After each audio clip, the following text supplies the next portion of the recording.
Olá, aqui é Frank Florida com mais um treinamento bônus para o Farol da Fluência. Eu resolvi gravar esse treinamento porque algum tempo atrás eu tinha uma conversa muito interessante com um amigo que é inglês. Isso era uma conversa sobre o idioma inglês, que como ele é nativo, obviamente ele fala perfeitamente o inglês, mas ele faz muitos erros quando ele escreve em inglês. E de vez em quando ele também faz erros quando ele fala coisas que são corretas no inglês do dia a dia, gírias, etc., mas que ele não sabe a forma correta de falar. Isso até acontece também em português, né? Com certeza meu português não é perfeito e tem alguns erros, mas de vez em quando alguém me diz: você fala português melhor do que muitos brasileiros. Isso acontece porque, como nativos, geralmente não somos conscientes da gramática e das coisas, da lógica atrás da estrutura do idioma. Ou seja, um nativo, ele nunca teve a competência consciente da qual eu falei no Farol, ele só tem a competência inconsciente, né? Ele não sabe o que ele está fazendo, ele está fazendo as coisas mais ou menos certas, mas como ele não sabe por que, ele não tem como corrigir o erro. Eu expliquei algumas coisas para esse meu amigo, porque ele fez muitos erros na ortografia, ele soletrou muitas coisas erradas e para corrigir a ortografia, a melhor coisa que você pode fazer é entender melhor a gramática, né? Então, por isso eu resolvi gravar esse treinamento, explicar as mesmas coisas para você também que eu expliquei para ele, porque isso realmente descomplica a gramática muito, né? Grammar made easy significa a gramática descomplicada e ao mesmo tempo resolve muitos problemas de ortografia, né? Então é realmente um treinamento, acho que você vai tirar muito proveito porque resolve dois grandes problemas e vai te ajudar muito. Eu vou fazer os exemplos em inglês, mas tudo que eu vou falar nesse treinamento vale para qualquer idioma. Você pode aplicar os mesmos conceitos para qualquer idioma. Ok, primeiro ponto, por que importa aprender a gramática? Eu já falei num treinamento anterior que é Grammar is the difference between knowing your shit and knowing your shit. É uma brincadeira em inglês que significa a gramática é a diferença entre saber o que você está fazendo, português a gíria é manjar das coisas, e, por outro lado, saber que você é um merda, né? E é engraçado em inglês porque é um jogo de palavras. As duas frases têm exatamente o mesmo som. Knowing your shit and knowing your shit tem exatamente, para os nossos ouvidos, essas duas frases parecem iguais, mas o significado é o contrário, né? É o oposto. Então, essa diferença provém da gramática. E é por isso que é realmente importante entender um pouco a gramática, entender o que está acontecendo atrás do idioma, porque senão você pode errar um pouco na ortografia e falar o contrário do que você quis dizer, né? É como os falsos cognatos. Você quer dizer uma coisa e resulta que você falou uma coisa totalmente diferente só porque você não entendeu o conceito atrás das coisas, né? Então, a gramática é realmente a língua que a gente utiliza para falar sobre as línguas. É o idioma para falar sobre o idioma. E é importante não se perder muito nesse assunto, né? Porque com certeza a imersão é mais importante, a prática é mais importante, mas tem que dedicar um pouco de tempo à gramática para realmente, pelo menos, entender o que está acontecendo, né? Para não ser totalmente cego ao assunto, porque aí pode ficar complicado, né? Um exemplo que posso dar é que quando a gente ensina qualquer coisa, precisamos de palavras, precisamos de um certo vocabulário para falar sobre o assunto. Se você quer ensinar alguém como dirigir um carro, por exemplo, você precisa de palavras para explicar o que ele tem que fazer, quando, como e por quê. Sem esse vocabulário ficaria difícil, né? Por exemplo, imagina que você quer explicar para alguém como ligar o indicador e você não tem essa palavra. Se você não tem vocabulário para conversar sobre a habilidade de dirigir um carro, fica muito difícil aprender e fica muito difícil ensinar. Então, você teria que falar: agora você tem que ligar aquele botão ao lado do volante que liga aquela luz laranja que pisca. É muito complicado e muito mais fácil dizer liga o indicador. Então, por isso que é importante ter um vocabulário para falar sobre alguma coisa que você quer ensinar ou que você quer aprender. E, como mencionei, não vale a pena se perder muito nesse assunto e passar todo o tempo só estudando livros de gramática, mas tem que ter alguns conceitos básicos em mente, tem que ter uma certa ideia geral e também vale a pena saber que a coisa é muito menos complicada do que ela pode parecer superficialmente, né? Porque muitos livros complicam muito a gramática e é por isso que todo mundo tem tanto medo da gramática e, ao mesmo tempo, é por isso que todo mundo promete ensinar uma língua estrangeira sem ensinar gramática. É como prometer para alguém: com o meu curso, com o meu programa, com o meu método, você vai emagrecer sem exercício e sem parar de comer porcaria. Olha, é uma promessa bela, né? E seria muito bom se a vida fosse assim, mas não é assim. Mas a boa notícia é que exercício não precisa ser chato, né? Você pode jogar futebol com os amigos. E a comida saudável não precisa ser ruim. Você pode fazer receitas, pode fazer refeições que são saudáveis, mas que tem um gosto muito bom. E a mesma coisa com idiomas, né? Tem um conjunto das coisas, gramática faz parte desse conjunto e nem por isso precisa ser chato, né? Então, vamos lá com alguns exemplos. Aquele primeiro exemplo que mencionei já no início do vídeo é your and your. Duas palavras que são praticamente iguais segundo o som, né? Mas o significado é muito diferente. E olha, o que acontece é que muitos nativos confundem essas duas palavras, porque nativos não têm a competência consciente. Eles nasceram, cresceram no ambiente e apenas têm a competência inconsciente, né? E por isso até eles se confundem muito com essas duas palavras, quando na verdade é muito fácil. Your com apóstrofe é uma abreviação de you are, e se você sabe isso, você nunca mais vai esquecer, você nunca mais vai confundir essas duas palavras. You are significa você é. Your sem apóstrofe é o seu, é um pronome possessivo, né?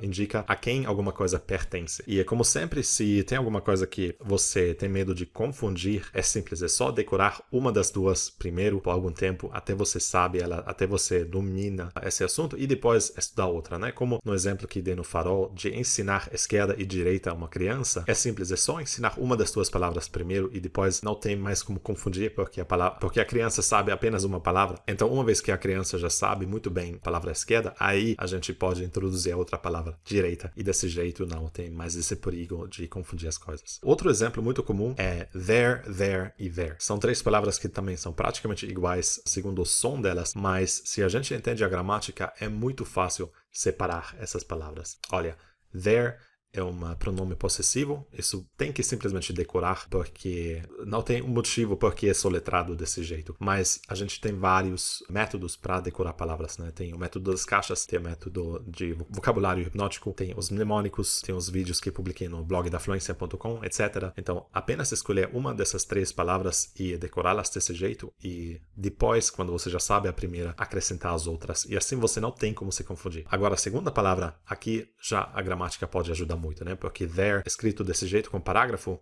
com apóstrofe, é uma abreviação de they are, eles são. E quando você sabe que isso é uma abreviação, você não tem como errar, né? Não tem como uma pessoa que entende a lógica atrás das coisas erra muito menos do que uma pessoa que apenas decora, porque primeiro uma regra se aplica a milhares de exemplos em vez de decorar milhares de exemplos um por um. E segundo, porque quando você decora alguma coisa, você tem como esquecer o que você decorou, mas se você entender alguma coisa, você não vai deixar de entender. A lógica é mais duradoura nesse sentido, ela dura mais. E o terceiro there é lá, ali, né? Esses dois, o primeiro e o terceiro, tem mais perigo de confundir, né? Por isso, aprender um de vez e depois o outro. E o segundo no meio, a gramática pode nos ajudar a evitar essa confusão. Ok, vou falar um pouquinho mais sobre o network thinking, o pensamento entrelaçado, ou seja, utilizar os dois hemisférios do cérebro em conjunto e não apenas um dos dois, ok? Então é importante não excluir o hemisfério esquerdo do cérebro. Muita gente quer fazer isso, muita gente quer apenas aprender um idioma através do ouvido e da memória. Isso é muito útil, mas tem que pelo menos uma parte do tempo, não a maior parte, mas tem alguma parte do tempo, vale muito a pena entender o que está acontecendo, né? Então, vou dar alguns exemplos sobre outras matérias que a gente pode aprender, né? Por exemplo, matemática. Eu já expliquei isso no farol, mas muitas crianças que têm o hemisfério direito mais forte e mais desenvolvido são crianças com dom para música, com dom para elas sabem melodias, cantar, elas têm facilidade de decorar coisas, etc. Essas crianças muitas vezes decoram tudo na matemática, elas não pensam logicamente sobre o sistema, né? Então o que acontece é que elas aprendem matemática com esse hemisfério direito apenas, e depois a partir do 5º ano da escola, mais ou menos, a matemática fica muito complexa, muito complicada, e sem entender a lógica atrás das coisas, simplesmente não tem mais como seguir o assunto. E são essas crianças que depois acabam dizendo, eu odeio matemática, né? Talvez você é uma dessas crianças. Felizmente, eu tinha o problema oposto. Então, para matemática, isso era feliz para mim, porque eu tinha um hemisfério esquerdo do cérebro mais dominante, tinha mais facilidade para matemática, e eu tinha mais dificuldade para coisas que são mais do hemisfério direito, né? Como, por exemplo, memória, decorar vocábulos, história, música, arte, todas essas coisas do lado direito. direito do cérebro, eu tinha mais dificuldade, né? E agora que eu trabalho com pensamento entrelaçado, eu ensino e aplico utilização dos dois em conjunto. Esse é o melhor jeito de realmente aprender qualquer coisa, né? Como escrevi aqui embaixo, se a gente tem 2 pernas, a gente pode andar não 2 vezes mais rapidamente, senão 10 vezes mais rapidamente, porque com uma perna você só pode pular, mas com 2 pernas você pode andar, você pode correr, e é a mesma coisa com os 2 hemisférios do cérebro. Utilizando os dois em conjunto, você pode aprender muito, muito mais rápido, e não apenas 2 vezes, senão 10 vezes mais rápido, né? Outro exemplo é a música. Música, em certos sentidos, é uma matéria predominantemente do hemisfério direito do cérebro, porque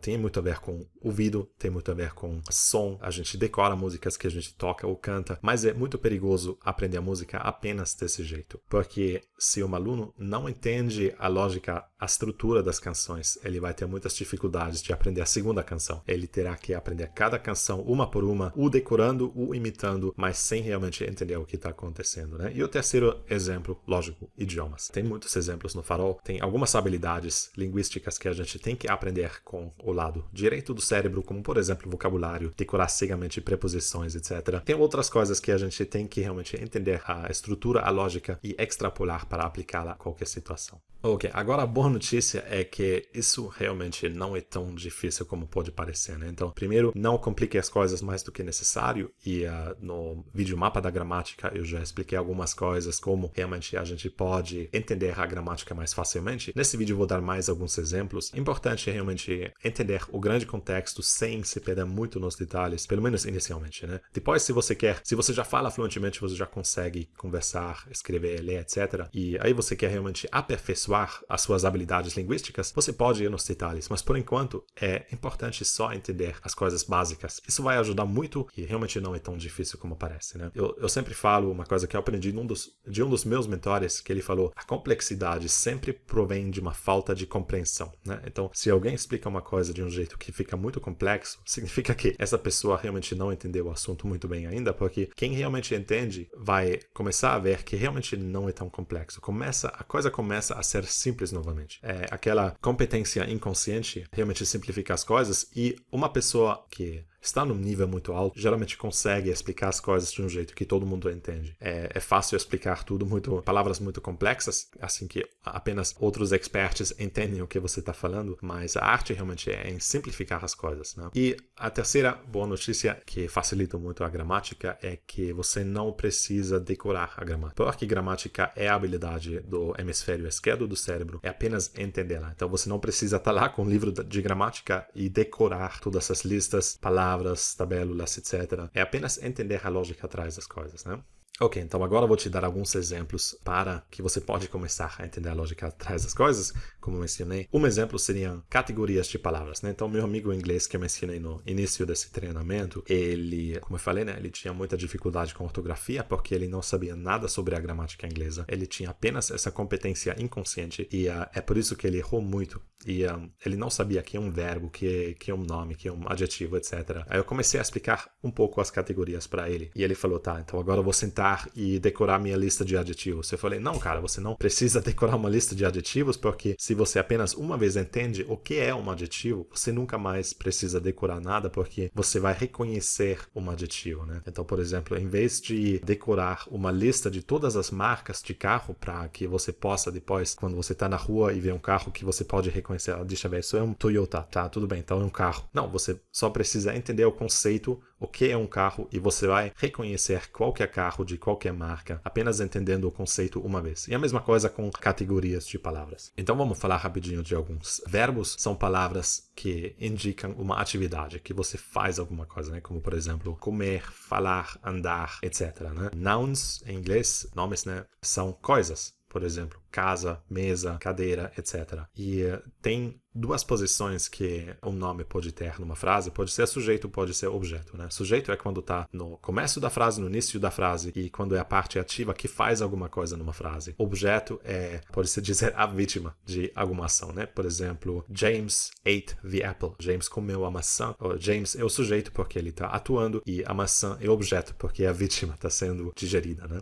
Ok. Agora, adjetivos e advérbios são muito parecidas, porque as duas categorias de palavras descrevem uma outra palavra. A diferença é que um adjetivo descreve um substantivo e um advérbio descreve um verbo, né? Então, podemos dizer essas duas palavras são categorias de palavras que descrevem uma outra palavra. Por exemplo, fast, rápido, né? Quando você dirige rápido. Desculpa, isso aí tá na categoria errada. Quando você dirige rápido, então rápido descreve a palavra dirigir.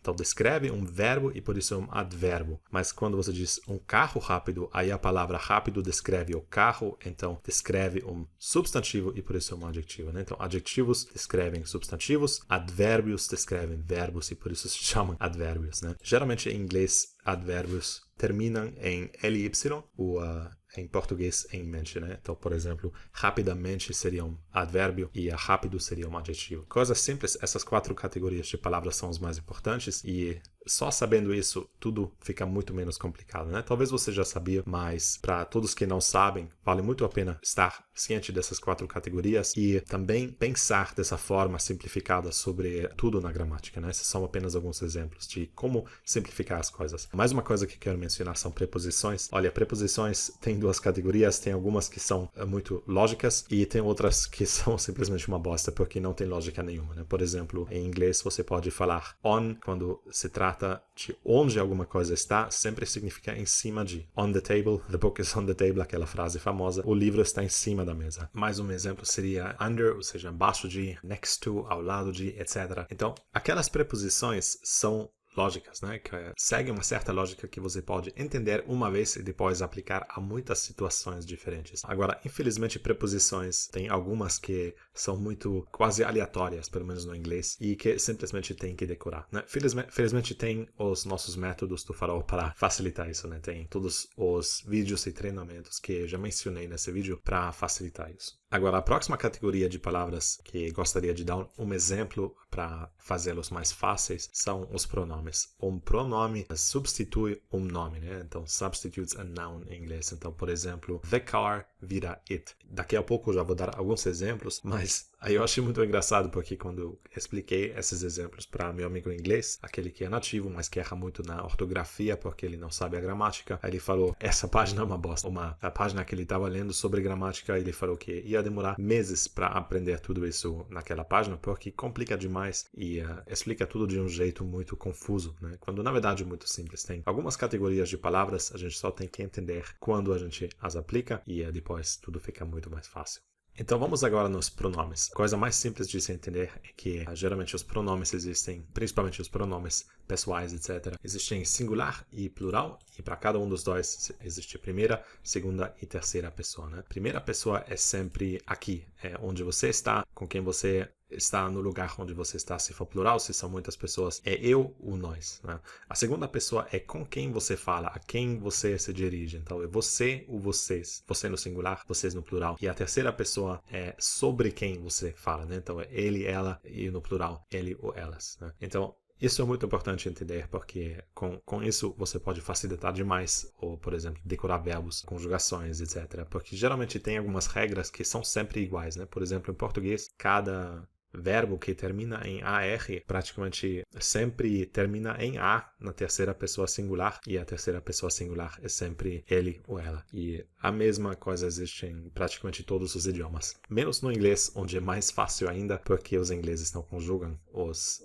verbos tanto como outros idiomas. No presente, por exemplo, o verbo é sempre igual para todas as pessoas e apenas na terceira singular que a gente joga um S no final da palavra. Outros tipos de pronomes existem também, né? Como, por exemplo, possessivos. Existem alguns outros demonstrativos, etc. Vale a pena dar uma olhada num desses livros, mas apenas entender de que se trata, né? Não se perder muito no assunto. E aí uma pergunta que meu amigo inglês fez quando eu expliquei para ele os pronomes possessivos é qual a diferença entre his e his. E ele realmente não sabia a diferença entre essas duas palavras e quando escrever com e quando escrever com. E isso é mais um exemplo de como a gramática pode facilitar a ortografia e a compreensão do idioma inteiro, né? Porque his com e, na verdade, é H-E-S, e quando a gente sabe isso, fica muito fácil, né, distinguir que é uma abreviação para he is, ele é, e muito diferente de his, o que é dele, o seu, né, um pronome possessivo que indica a quem alguma coisa pertence e não duas palavras distintas como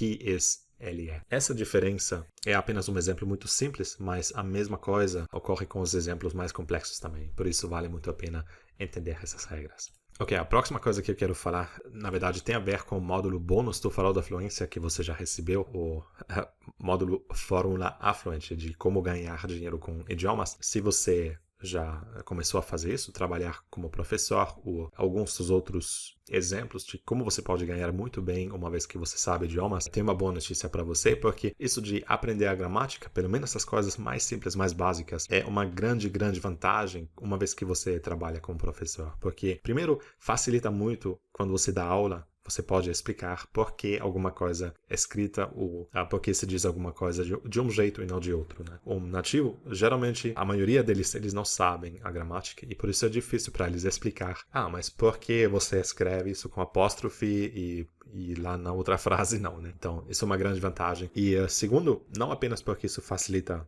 as aulas que você dá, senão também porque isso é uma vantagem na hora de procurar um emprego, né? Quando você pode dizer e mostrar que você sabe a gramática, será mais fácil também. Então, para esse meu amigo, ele mora na Tailândia, então eu falei para ele, então, cara, fica aqui na Tailândia, estude a gramática um pouco, em poucas semanas você consegue aprender tudo isso, e depois vai para Japão, né? Porque no Japão, por exemplo, pode se ganhar muito bem como professor de idiomas. Tailândia é um país muito barato, e o Japão é um país onde se ganha bem. Então, esse é o segredo dos viajantes. Você sempre ganhar o dinheiro em países onde se ganha bem e gastar o dinheiro em países que são mais baratos. Agora, mais uma dica secreta, e isso pode parecer engraçado, mas eu recomendo que você estude um pouco a gramática portuguesa, se você ainda não o fez. Se você já fez, mas apenas na escola, talvez foi muito chato, foi muito seco, foi muito complicado, né? Pode ser que eles complicaram as coisas, dependendo do seu professor, né? Com certeza tem professores ótimos nas escolas públicas até, mas dependendo se você teve essa sorte ou não, eu recomendo dar uma olhada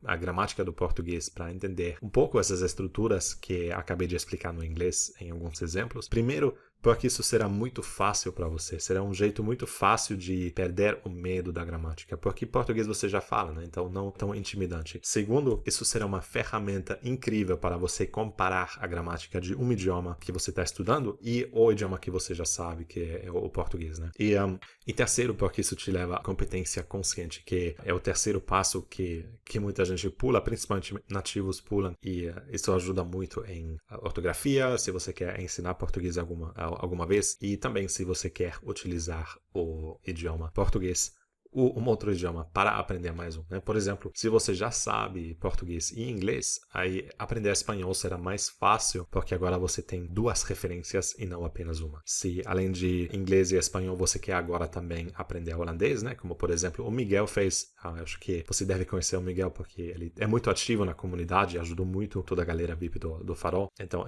agora ele já fala inglês, espanhol e obviamente português, né? Desde que ele estudou o Farol. Então agora ele está aprendendo holandês. Eu acho que francês, então ele tem, para aprender francês, ele tem como referência o inglês, espanhol, português e holandês, então ele tem 4 referências e pode muito facilmente comparar as gramáticas e ver onde tem coisas similares que facilitam as coisas para ele, e ao mesmo tempo ele pode também aplicar mnemônicos de vários idiomas, né? Então eu, por exemplo, quando eu crio mnemônicos, eu tenho 8 idiomas diferentes que eu posso utilizar para criar essas associações, imagens, etc, que eu expliquei no capítulo de mnemônicos e também no blog da fluência.com.